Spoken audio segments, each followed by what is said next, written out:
Hi, my name is Siddharth Bhardwaj. I am a certified chef and nutritionist, and this is my channel Homemade Health, where we talk about lifestyle correction and a healthy lifestyle and how to lead it. So आज हमारा topic है lactose intolerancy. Yes, क्योंकि दुनिया में around 65 to 75% population पूरी दुनिया की किसी न किसी तरीके से लैक्टोज इंटॉलरेंट होती है और ये एक बहुत ही ज़्यादा कॉमन डाइजेस्टिव कंडीशन है. लैक्टोज इंटॉलरेंसी के सबसे ज़्यादा पेशेंट ईस्ट एशियन कंट्रीज़ में और अफ्रीकन कंट्रीज़ में पाए जाते हैं. कुछ कुछ अमेरिकन कंट्रीज़ में भी इस टाइप के पेशेंट्स की मात्रा धीरे धीरे बढ़ती जा रही है. लैक्टोज इंटॉलरेंसी तब होती है जब हमारी बॉडी दूध में प्रेजेंट एक शुगर जिसको कि लैक्टोज कहा जाता है उसको डाइजेस्ट या उसको ब्रेक नहीं कर पाती है. और ऐसा इसलिए होता है क्योंकि हमारी बॉडी में एक लैक्टेस नाम का जो एंजाइम होता है, हमारी बॉडी उसको या तो बनाना कम कर देती है या तो बना ही नहीं पाती है. अगर बात करें कि इसके क्या कॉज हो सकते हैं लैक्टोज इंटॉलरेंसी के, तो इसमें जो प्राइमरी जो बोला जाता है प्राइमरी लैक्टोज इंटॉलरेंट जो लोग होते हैं वो वैसे होते हैं जो बचपन में लैक्टोज डाइजेस्ट कर पाते थे और धीरे धीरे जैसे जैसे उनकी उम्र बड़ी होती है, वो यंग होते हैं, बूढ़े होते हैं, उनकी ये टॉलरेंसी कम होती चली जाती है और एक टाइम के बाद आप बिल्कुल भी लैक्टोज को टॉलरेट नहीं कर पाते हैं. Second is secondary lactose intolerancy. इसमें क्या होता है कि किसी बीमारी की वजह से आपका धीरे धीरे इम्यून सिस्टम वीक हो जाता है, आपका जो डाइजेस्टिव सिस्टम है वो वीक हो जाता है, गैस्ट्रोइंटेस्टाइनल इश्यूज की वजह से आपका गट जो हेल्थ वो खराब हो जाती है और आप जो है लैक्टोज को धीरे धीरे डाइजेस्ट करना कम होता जाता है और फिर आप धीरे धीरे उसको डाइजेस्ट करना पूरी तरीके से ही बंद कर देते हैं. The third is congenital lactose intolerance. इसमें बाय बर्थ ही बच्चों से ही जब आप पैदा होते हैं उसी वक्त से ही आपकी बॉडी जो है वो लैक्टोज को नहीं टॉलरेट कर पाती है. आपके बॉडी में लैक्टेस जो नाम का एंजाइम है वो शुरू से ही नहीं बनता है. तो इस केसेस में आपको पूरी जिंदगी लैक्टोज वाली चीज़ों से दूर रहना ही बेहतर रहता है. अगर हम बात करें सिम्टम्स की कि अगर कोई आदमी लैक्टोज इंटॉलरेंट है और वो लैक्टोज वाली कोई चीज़ ले लेता है तो उसके क्या सिम्टम हो सकते हैं, तो उसके जो सिम्टम है वो करीबन आधे घंटे से 120 मिनट के बाद दिखने धीरे धीरे आपकी बॉडी में शुरू होते हैं. जैसे कि ब्लोटिंग हो सकती है, डायरिया हो सकता है, एब्डोमिनल पेन या क्रैम्प हो सकते हैं आपके पेट में, गैस हो सकती है, नौजिया हो सकता है और कभी कभी आपको ऐसा लगता है कि आपको उल्टी जैसी भी हो रही है. इनकी जो सीवियरिटी होती है सिम्टम्स की कि कितने ज़्यादा सिम्टम्स आ रहे हैं, ये इस पर डिपेंड करता है कि आपकी बॉडी लैक्टोज को कितना लेके इंटॉलरेंट है और किस मात्रा में आपने लैक्टोज लिए हैं.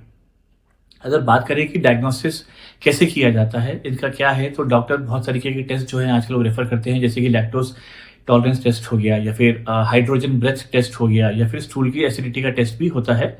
तो ये सारे टेस्ट होते हैं जो कि डॉक्टर से आप बात कर सकते हैं और वो आपको रेफर कर सकते हैं.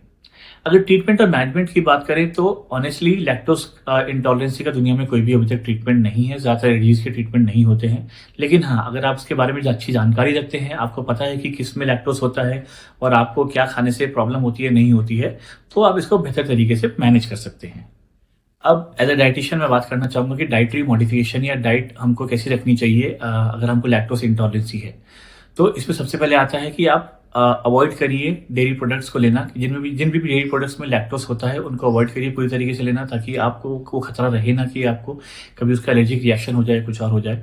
आप लैक्टोज फ्री डेयरी प्रोडक्ट भी ले सकते हैं. आजकल बहुत रिसर्च हो रही है सब चीज़ों के ऊपर. ऐसे बहुत सारे प्रोडक्ट धीरे धीरे मार्केट में आ रहे हैं जो कि डेयरी प्रोडक्ट होते हैं पर उनमें लैक्टोज नहीं होता है. इसके बाद आता है लैक्टेज सप्लीमेंट. अब लैक्टेज जो एंजाइम होती है उसके सप्लीमेंट भी आने लगे हैं जो कि आपकी बॉडी में लैक्टोज का जो प्रोडक्शन है उसको हेल्प करते हैं और उनको धीरे धीरे बढ़ाते हैं ताकि आप लैक्टोज को डाइजेस्ट कर सके. और इसके बाद आता है अल्टरनेटिव मिल्क सोर्सेस. जैसे कि आजकल नट्स मिल्क, आमंड मिल्क हो गया, कोकोनट मिल्क हो गया या फिर ओट्स मिल्क हो गया, इस टाइप के बहुत सारे सब्स्टिट्यूट आने लगे हैं.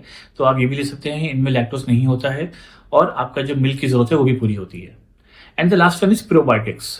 प्रोबायोटिक्स बेसिकली अच्छे बैक्टीरिया होते हैं जो कि जाके आपकी गट हेल्थ को मजबूत करते हैं, आपके गट्स को क्लीन करने में हेल्प करते हैं और आप एक स्ट्रॉन्ग गट जो है उसको बनाने में हेल्प करते हैं. और इसी तरीके से आपके जो डाइजेस्टिव सिस्टम है उसके अंदर थोड़ी और शक्ति आती है कि वो अलग अलग तरीके की चीज़ों को डाइजेस्ट कर सके और होपफुली वो लैक्टोज को भी डाइजेस्ट कर सके.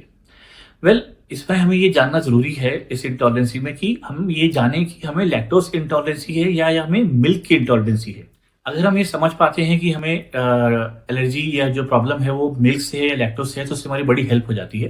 क्योंकि जो मिल्क की एलर्जी होती है उसमें जो आपकी बॉडी है वो बेसिकली मिल्क में पाए जाने वाले प्रोटीन, वे एंड कैसीन, इनके प्रति इंटॉलरेंट होती है. और जो लैक्टोज की जो इंटॉलरेंस होती है वो हमने बात करी कि आपकी जो बॉडी है वो लैक्टोज को डाइजेस्ट नहीं कर पाती क्योंकि आपके पास लैक्टेज नाम के एंजाइम्स की प्रॉब्लम होती है. अगर हम ये जानते हैं कि हमको एलर्जी मिल्क की है, लैक्टोज की है, तो हम बेटर डिसीजन ले सकते हैं अपनी डाइटरी चॉइसेस को लेके.